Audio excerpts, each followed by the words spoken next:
नमस्कार, मैं गौतम कुमार, आप सभी का स्वागत है।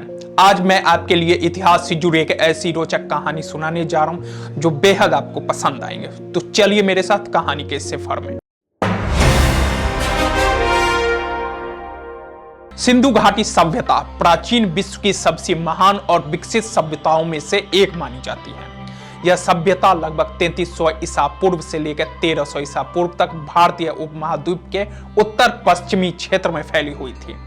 यह सभ्यता मुख्य रूप से वर्तमान में पाकिस्तान, भारत, अफगानिस्तान और ईरान के कुछ हिस्सों में विस्तृत थी।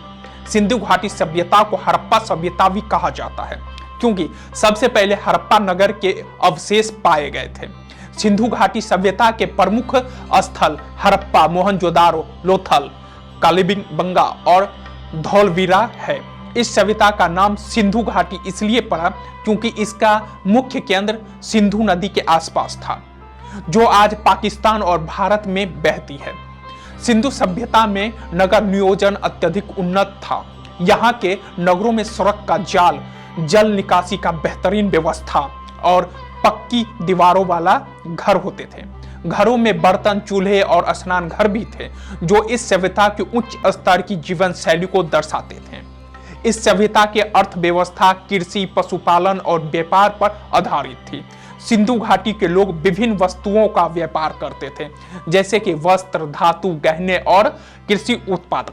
वे आज का इराक और अन्य देशों के साथ भी व्यापार करते थे। सिंधु घाटी सभ्यता के लोग अपने धार्मिक मान्यताओं में विविधता रखते थे।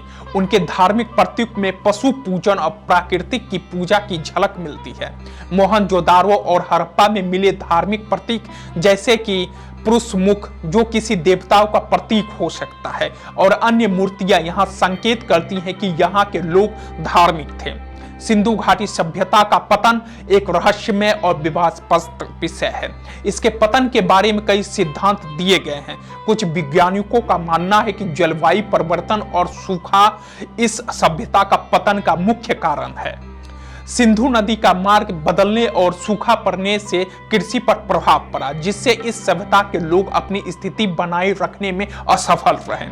कुछ विशेषज्ञों का मानना है कि बाढ़ और भूकंप जैसे प्राकृतिक आपदाएं भी सिंधु सभ्यता के पतन में सहायक थी। कुछ इतिहासकारों का कहना है कि आर्य और अन्य बाहरी आक्रमणकारियों ने भी इस सभ्यता को नष्ट किया है। हालांकि इस सिद्धांत के लिए ठोस प्रमाण नहीं है। आंतरिक संघर्ष और सामाजिक असंतुलन। इसके अलावा कुछ विद्वान यह मानते हैं कि आंतरिक संघर्ष और सामाजिक असंतुलन के कारण भी यह सभ्यता कमजोर पड़ी, अतः पतन हुआ। सिंधु घाटी सभ्यता प्राचीन भारतीय सभ्यताओं का एक महत्वपूर्ण हिस्सा रही है। इसके नगर नियोजन, व्यापार, लेखन प्रणाली और धार्मिक विश्वास ने इसे एक समृद्ध और उन्नत सभ्यता बनाया। हालांकि इसके पतन के कारण पूरी तरह से स्पष्ट नहीं है, फिर भी इसका इतिहास आज भी आधुनिक समाज के लिए प्रेरणा का स्रोत है।